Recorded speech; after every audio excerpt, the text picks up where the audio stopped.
Par rapport à quoi, maître? Par rapport à ce qui est en train de se passer. Qu'est-ce qui se passe? On est en train de poser des questions, maître. Monsieur le Président, depuis le matin, nous assistons à des questions qui n'ont absolument rien à voir avec les événements du 28 septembre.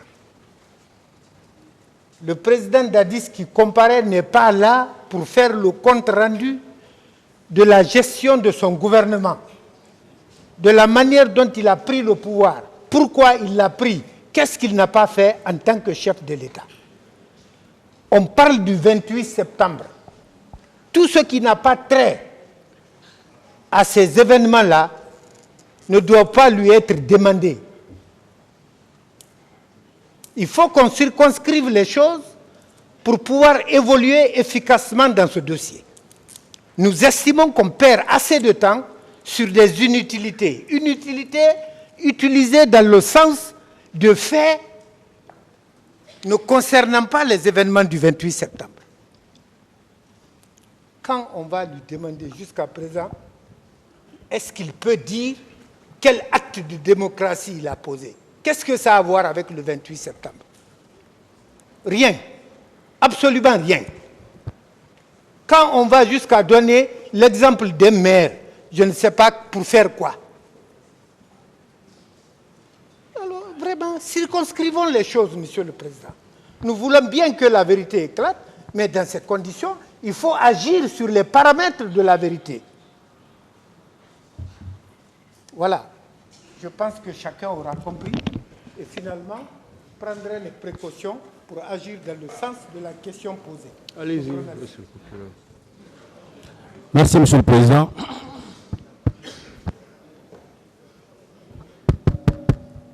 Merci, Monsieur le Président. Sinon que le parquet est encore une fois dessus de ce que la défense avance. Monsieur le Président, on est dans un procès pénal qui est caractérisé par l'oralité. Et dans ce procès pénal, Monsieur le Président, nous jugeons non seulement les faits qui sont portés devant votre tribunal, mais aussi la personnalité de l'accusé qui comparaît à la barre.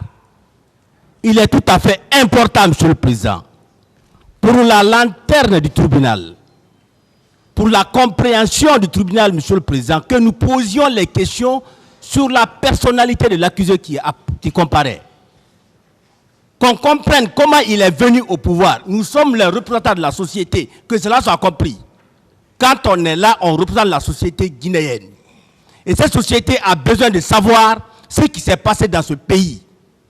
Monsieur le Président, qu'on ne s'attarde pas sur des questions qui sont de nature à nous retarder encore une fois. Qu'on nous laisse vraiment évoluer. Les questions que nous avons posées, il y a un tribunal qui est là, qui est en train de suivre les réponses qui sont données. Si vraiment on pose des questions qui ne sont pas en lien avec les faits qui sont portés devant ce tribunal-là, seul Monsieur le Président pourra nous dire d'arrêter. Mais pour le moment, vous n'êtes que parti au procès, vous attendez votre tour. Si vous voulez, ne revenez pas sur ce qu'on a eu à dire. Mais encore une fois, Monsieur le Président, qu'on nous laisse vraiment évoluer. Je vous remercie. Monsieur le Président. Monsieur le Président, nous allons continuer parce que nous n'avons pas fini encore. Bon, sur la question, il y a la partie civile veut dire quelque chose. Sur la question, Monsieur le procureur, vous voulez continuer? Attendez. Moi, je continue mes questionnaires. Ce qui a été dit. Donc, attendez, s'il vous plaît. Sur la question, la partie civile va dire quelque chose. Voilà. Un représentant aussi de la partie civile. Voilà, un seul va parler. Hein. Voilà, je voudrais dire qu'en réalité, l'intervention de Maître Dina Sampil est uniquement faite pour signifier sa présence dans cette salle. C'est aussi simple que ça. Et je suis surpris qu'un doyen de sa trame vienne perturber les débats.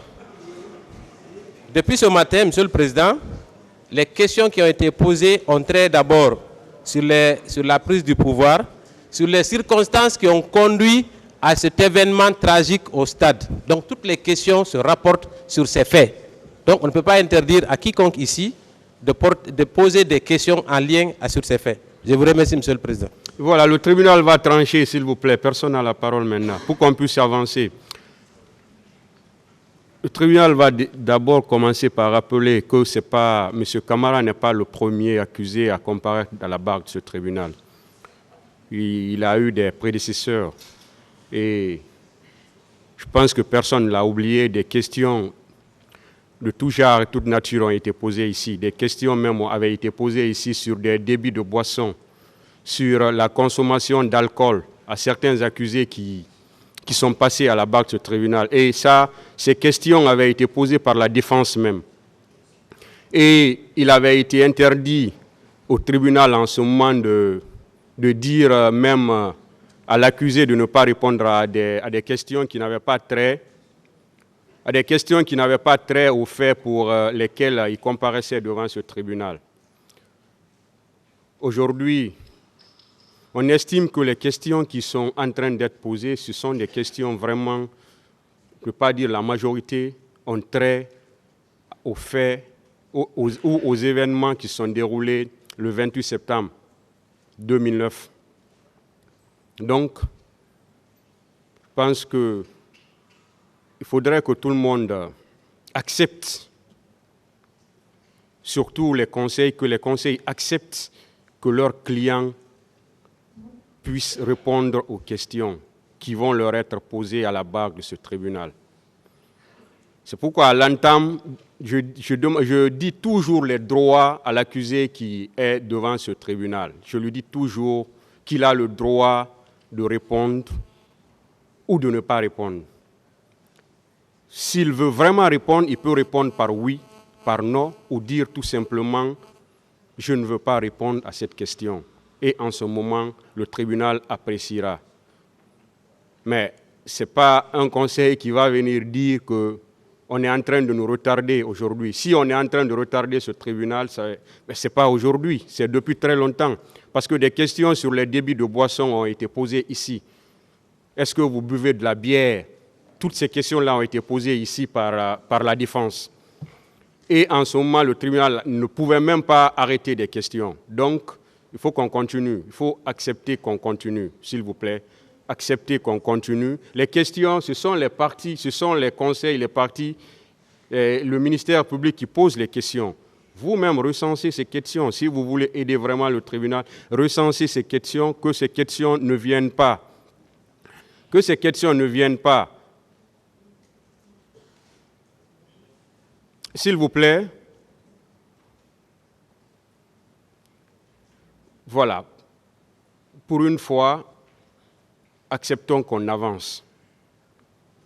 Acceptons qu'on avance et rappelons-nous que des accusés sont passés ici et on leur a posé toutes sortes de questions. Toutes sortes de questions leur ont été posées. Des questions ont été posées ici qui n'avaient pas du tout trait aux faits. Ça s'est passé ici devant tout le monde. Donc, acceptez qu'on pose des questions à M. Camara pour qu'on puisse avancer. Continuez, M. le procureur, s'il vous plaît.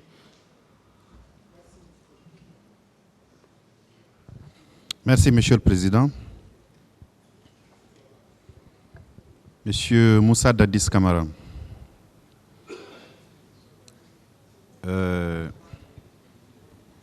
Depuis la semaine dernière, vous parliez régulièrement de M. Cellou Dalein Diallo. Oui.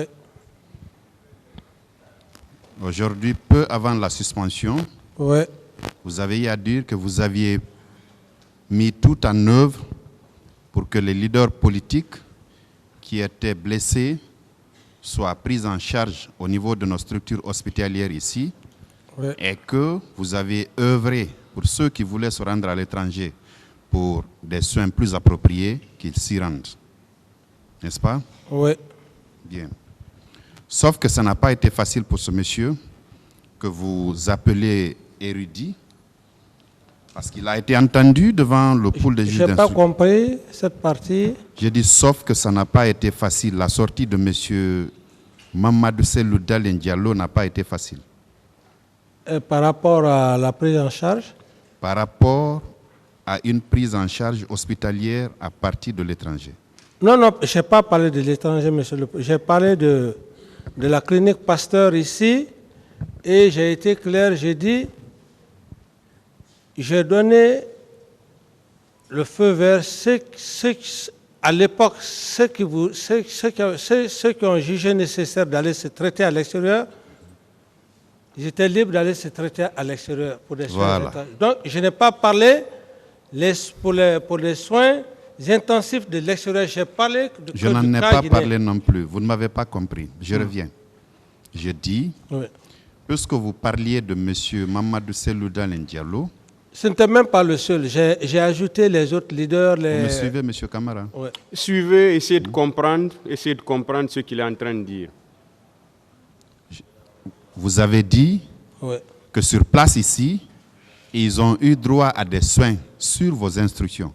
N'est-ce pas? Oui.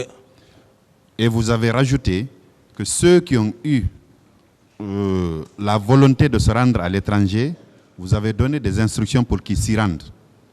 N'est-ce pas? Je dis maintenant que la sortie de M. Mamadou Cellou Dalein Diallo n'a pas été facile, selon cette déclaration. Je le lis. Je le lis pour vous. Oui.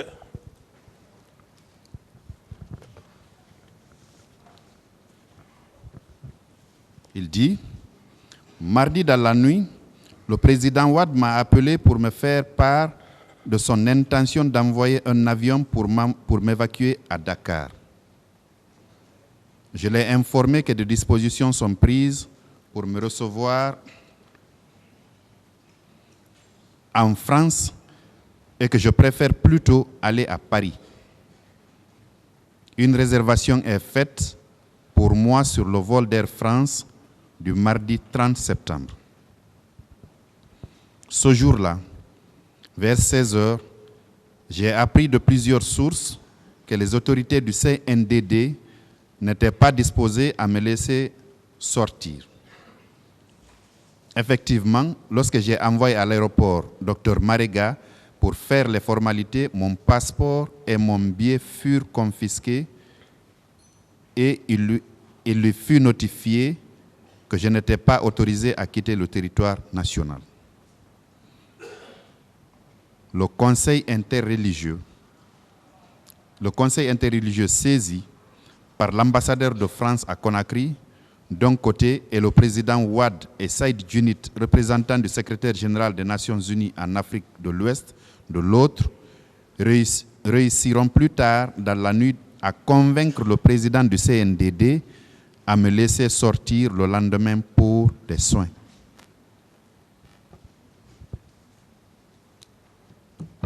Quand vous dites que tout était mis en œuvre pour qu'il puisse sortir, pour quelqu'un qui a vu son passeport confisqué, et que c'est une médiation qui a été engagée par, d'un côté, les leaders religieux, de l'autre, le représentant du secrétaire général des Nations Unies et le président Wade lui-même, pour qu'il puisse sortir du territoire national, voyez-vous que ça n'a pas été une mince affaire pour lui, pour sa sortie sanitaire.